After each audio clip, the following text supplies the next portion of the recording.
Hey,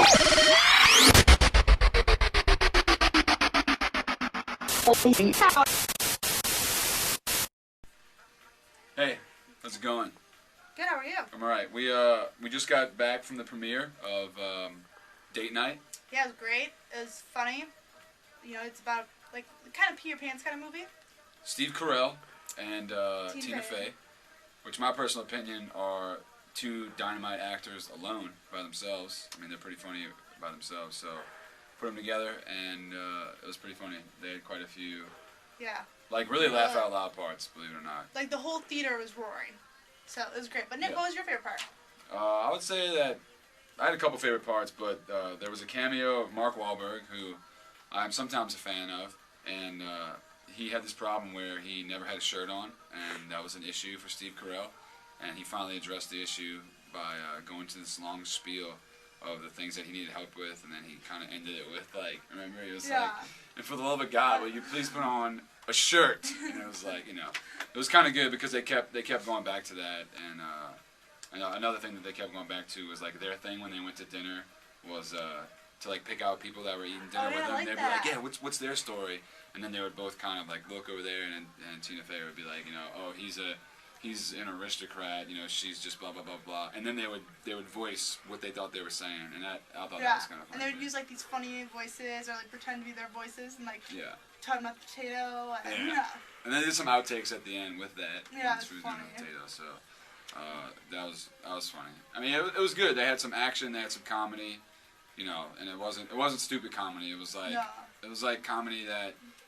It was like adult humor. Right, adult humor, but not dirty. Like they might have said that word like twice, maybe. Yeah. You know, there wasn't really anything that was too sexually explicit. And there's no parts that really got like too slow. Like you weren't feeling like the movie was dragging on forever. The movie kept flowing. Like some movies just drag on, and this one just kept flowing because there was another humorous part, and then like something else happened, and it kind of built on top of each other. Yeah. I don't know. I like the part where like so they go into Mark Wahlberg's house, and not only does he have his shirt off, which is awesome, but so then he whips out all these like instruments because he used to be like an ex-detective and all this stuff. So he has all these computers, and he's like touching them and moving everything around, and Tina Fey's like, "Wow, you're good with your instruments." And I don't know. Well, she like tried to hit on him the whole time. She was like she was like vaguely hitting on him, and it was obviously bothering Steve Carell. You could see it because you know he's a good actor, so you could see, you know, his discomfort around Mark Wahlberg. Yeah. And they kind of played on that. They played on that pretty well. So.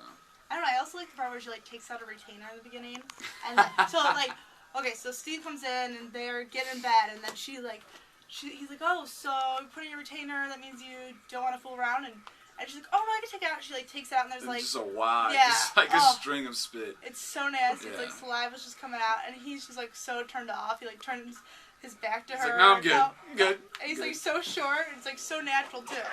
So it's really funny. Special kid. Hey. Didn't know I was interrupting. A movie review Yeah, we're talking about for date night. Or We just went and saw it. That comes out on Friday on my birthday. In Nice, case you want to dude. send me a present. Happy Alright. birthday. 233 North Michigan Avenue. Attention special cut. Carry on. Happy birthday. Knucklehead. So, yeah, I mean, it starts off like they're, you know, they're like a bored married couple, and then, you know, they go on this, they go on this date night, and things just go awry. It's a complete misunderstanding, and They're used to their daily routine, and they really like point that out. That they like, one is like she's very more dominant and organized than he is, and they like make that really obvious. And then like their friends are getting divorced. yeah, and that plays on it. So like, it's a plot that you've seen before, but it wasn't.